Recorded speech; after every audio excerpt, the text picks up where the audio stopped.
One of my favorite subjects in school was history, but I know for a lot of children it really isn't. I found that teaching children just straight out of a book sometimes doesn't capture their imagination or attention. What if you could walk on to one of Christopher Columbus's ships? Recently, a replica of the Nena was docked near my hometown, and the captain of the ship told us all about his amazing voyage. Well, this is the world's most accurate sailing replica of Christopher Columbus's favorite ship, the Nena. It's an authentic 15th century caravel. It's built in the old-fashioned world ways, entirely by hand, no power tools were used. And we try to keep the ship as authentic as possible in everything we do on board. One of the first questions we always get from people is, why is it painted black? And it's not paint, it's actually pine tar pitch. It's actually the pine sap that's boiled out of tree stumps and boiled down to become a really thick tar.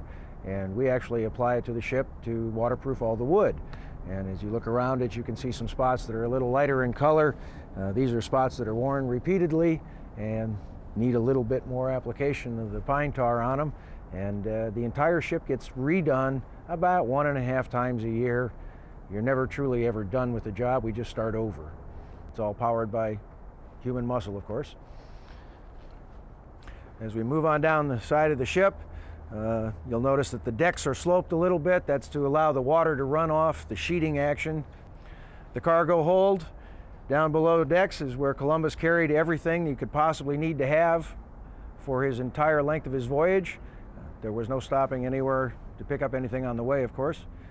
So water, of course, being the most important thing to have, many live animals on board, and any other specimens and plant things that they would have brought back and collected in the New World. Had to travel down here in the cargo hold. That left virtually no room for the crew down below decks. They all had to live, eat, and sleep up here on the main deck. The main masts behind me, these are all solid trees, chosen, I guess, for their straightness and strength. They're the real McCoy.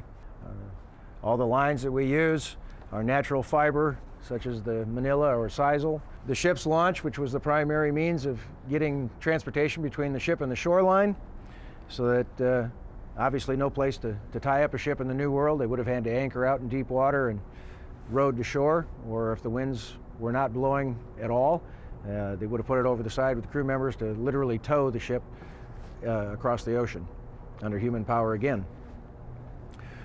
Up above me here is the stern castle, or the raised after deck. It is where the officers would have been primarily to separate, exaggerate the separation of the classes between royal people and common serfs. And most of the orders were handed down from on high, literally.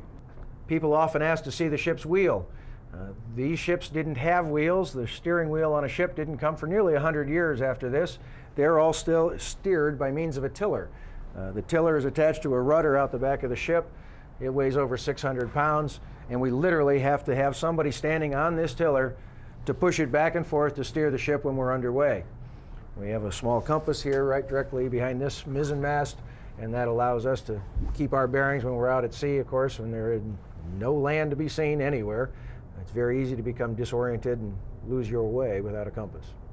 We know this was Columbus's favorite ship because after his flagship, the Santa Maria, ran aground in the New World, he left it behind with its crew to use the lumber to build the first settlement there in the islands, commandeered the Nena for the race back to Spain, and as a parting shot to the Native Americans, he fired a cannon round into the hulk of the Santa Maria as an awesome display of his power with his weaponry, and that he should be much feared and revered as well.